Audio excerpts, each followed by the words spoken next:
पाठव तो तुमच्या सर्व अर्पणाचे स्मरण ठेव. तुमची उपकार स्तुती त्याला मान्य हो आणि परमेश्वर तुमचे सर्व मनोरथ येशूच्या नावात पूर्ण करो हीच प्रार्थना मी करतो. मित्रांनो, जर प्राण्यामध्ये म्हटलं लबाड कोण, तर सर्वसामान्य लहान लेकरापासून ते मोठ्यापर्यंत एक नाव येतं, ते म्हणजे लांडगा. लबाडी हा लांडगा करतो. मराठीच्या पुस्तकातील गोष्टीमध्ये असो किंवा रिअल लाईफ मध्ये असो, हा लांडगा हा धूर्त असतोच.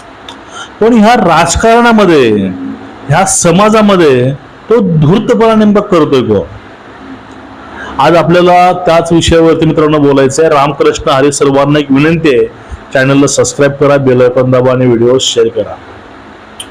बघा, पवार साहेबांचे 3 ते 4 जे ढोंगीपणा आहे किंवा पवार साहेबांचे लबाडी आहे, आपण ते प्रूफ सहित एक्सपोज करणार आहोत आणि तुमच्या समोर मांडणार आहोत. मित्रांनो, काही दिवसापूर्वी तुम्हाला एक गोष्ट दिसली असेल की एवढ्या विकसित बारामतीमध्ये त्यांच्या शरीरावरती उपचार होत नव्हते म्हणून ते पुण्यामध्ये रुबी हॉस्पिटलला ऍडमिट होते पलंगावर. आणि ते आयसीयूची रूम, तो निरागस चेहरा, ते पवार हे सर्वांनी बघितले. बघ, त्याच काळामध्ये राज्यसभा होती आणि ते लोकांना, त्यांच्याच लोकांना इमोशनल करून, एक आपल्या बाबतीमध्ये सहानुभूती तयार करून ते राज्यसभा मिळवली. आणि त्याच्या पाठीमागे कुठेतरी भाजपचाही हात होता. आपण यावरती पाठीमागे बोललेलो आहे. पण ते पलंगावर पडलेले पवार साहेब ते शपथसाठी व्हीलचेअरवरती आले आणि ते आता पूर्ण महाराष्ट्राचा दौरा करणार आहेत, आहे का नाही? म्हणजे ते पवार साहेब म्हणतात की जसं जसं वय होईल तस तसं आपल्या माझ्या अंगामध्ये एक तरुणपणा सळसळतो. हे पाठीमागे पवारांनी बोललं होतं. मग ह्यावरून थांबले नाहीत. यांनी पुढे लगेच, यांना माहिती आहे आता हिंदू धर्मातील जे लोक आहेत ते एक होत आहेत. कारण कुंभमेळ्याला ह्या लोकांनी विरोध केला. काय केला? झाडं वगैरे ह्या गोष्टी काहीच नाहीत. अहो, एक समाज माणसं कापतो त्यावरती हे काही नाही बोलत, हे झाडाविषयी बोलतात. आणि कुणाला? त्या हिंदू लोकांना. अहो, आम्ही वृक्षाला सोयरे म्हणतो, वृक्ष पूजतो. मग हे नेमकं दुखणं काय आहे? कारण कुंभमेळ्याच्या माध्यमातून महाराष्ट्रामध्ये पण असंख्य असा हिंदू समाज एकत्र होईल, एक होईल. या ठिकाणी भारतातील सर्व समाज या ठिकाणी एक होईल, ही भीती या पुरोगामी लोकांना आहे. आणि त्यामध्ये आता दुसरा मुद्दा होता, ते म्हणजे महाराष्ट्राची अस्मिता वारकरी संप्रदाय.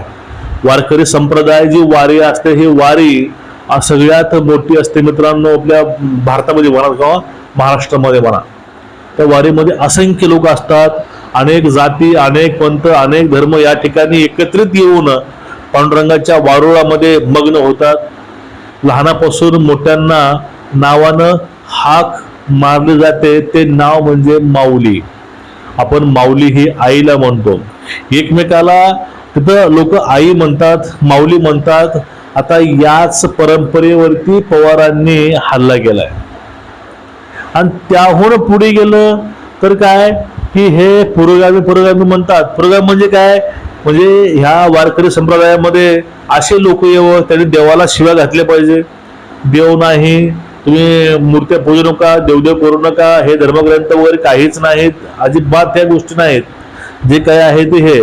पण हे काका फक्त हिंदूमध्ये, हिंदू संस्कृतीपासून लोकांना दूर करून हे काका कुठं कुठं काय करतात, तुम्हाला मी तो व्हिडिओ दाखवणार. तो व्हिडिओ बघून घ्या. आदरणीय पवार साहेबांनी केलेलं विधान अतिशय चुकीचं आहे. म्हणजे मला असं आश्चर्य वाटतं की त्याने वारकरी संप्रदायाचा कधी अभ्यास केला नाही, वारकरी संप्रदायाशी कधी ते टच राहिले नाही, कधी पंढरी क्षेत्रात येत नाहीत. म्हणजे केवळ ज्यावेळेस दिंडी बारामतीहून जातात त्यावेळेस ते कधी त्या दिंडीत सहभागी होत नाहीत. आणि अशा त्या संदर्भातला अपूर्ण अभ्यास असलेल्या एवढ्या मोठ्या माणसाने अशा पद्धतीचं चुकीचं विधान करणं हे अतिशय गैर आहे. आणि त्यांनी स्वतःही अनेक वेळा कबूल केलं आहे की ते निधर्मी आहेत, धर्म मानत नाही. हे सगळे देव पूजा असतात हे सगळ्यापासून मी जरा बाजूला असतो. ते धर्माकडे बघताना नास्तिकतेतनं बघतात. एखादा मिळाला तर दुर्मिळ फोटो तुम्हाला मिळेल, एखादा पवार साहेबांचा मंदिरात हात जोडतानाचा, पण तोही मिळणार नाही. कारण ते आहेतच स्वतः नास्तिकच आहेत. ते धर्मबिर्म काही मानत नाहीत, देवबिव काही मानत नाहीत. इफ्तार पार्टीमध्ये जाऊन मटामटा खाणारे, डोक्याला टोपी घालून अंगावरती ते चादरी ओढणारे, किंवा ह्या व्हिडिओमध्ये पाहिल्यासारखं तुम्ही येशूच्या प्रार्थनेत मग्न होणारे हे धर्मांध पवार साहेब आहेत. यांना फक्त हिंदू धर्माचीच ॲलर्जी आहे. त्यावेळेस त्यांना पुरोगामित्व आठवतं, पण बाकीच्या वेळेस त्यांना हे पुरोगामित्व, धर्मांधपणा, धर्म आंधळेपणा अजिबात आठवत नाही. त्यावेळेस ते पूर्णपणे धार्मिक होतात. तुम्ही मित्रांनो, हा खेळ समजून घ्या. पवार साहेब हे फक्त हिंदूंना, हिंदूंपासून, धर्मापासून दूर करण्याकरता हे आताही ह्या वेळेसुद्धा डाव टाकत आहेत. हे आपल्याला विसरून चालणार नाही. आता त्या पुढे चालून याने तिसरा जो खेळ आता मांडला आहे तो म्हणजे सुनेत्रा पवार यांच्या माध्यमातून. सुनेत्रा पवारांची उमेदवारी जाहीर झाली पोटनिवडणुकीला बारामतीमधून. बारामती हे काकांचा मतदारसंघ, पुन्हा दादाचा मतदारसंघ, आणि नंतर तो सुनेत्रा पवारांचा मतदारसंघ आता. पण याच्या विरोधामध्ये त्यांनी काँग्रेसचा उमेदवार द्यायला लावला असं आपण म्हणूया, कारण ते एका अलायन्समध्ये आहेत आणि काकाला विचारल्याशिवाय, त्यांच्या संमतीशिवाय हा निर्णय काँग्रेस घेणार नाही. कारण काँग्रेसनं आपल्या जागा असतानाही त्या ठिकाणी पवारांना तिथं खासदार बनवलंय. त्यांनी खरं नक्कीच पवारांचं ऐकलं असेल, पण आता याच्या माध्यमातून त्यांनी एक अशी प्लावळ सोडली आहे. आता या ठिकाणी सुनेत्रा पवारांना त्यांना साथ द्यावीच लागत होती, इच्छा असू नसू. कारण ती ट्रोलिंग, तो काही मीडिया ट्रायल झालं पवारांच्या विरोधामध्ये महाराष्ट्रामध्ये, त्यामुळं पवारांना पर्याय नव्हता. हा पर्याय नसल्यामुळं त्यांनी कन्व्हिन्स केलं काँग्रेसला आणि त्या ठिकाणी त्यांची उमेदवारी काढून घेतली.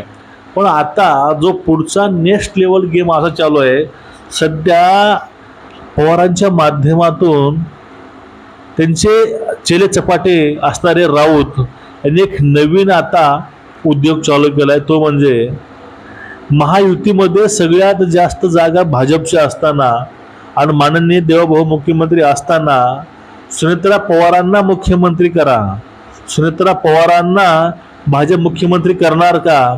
आता ह्या गोष्टी पेरून या ठिकाणी जी काही बघाची सहानुभूती आहे, जी काही दादाचे काही संघटनेतील लोक आहेत, यांच्यामध्ये एक गैरसमज पसरवायची कामं इथं राऊत हे करत आहेत.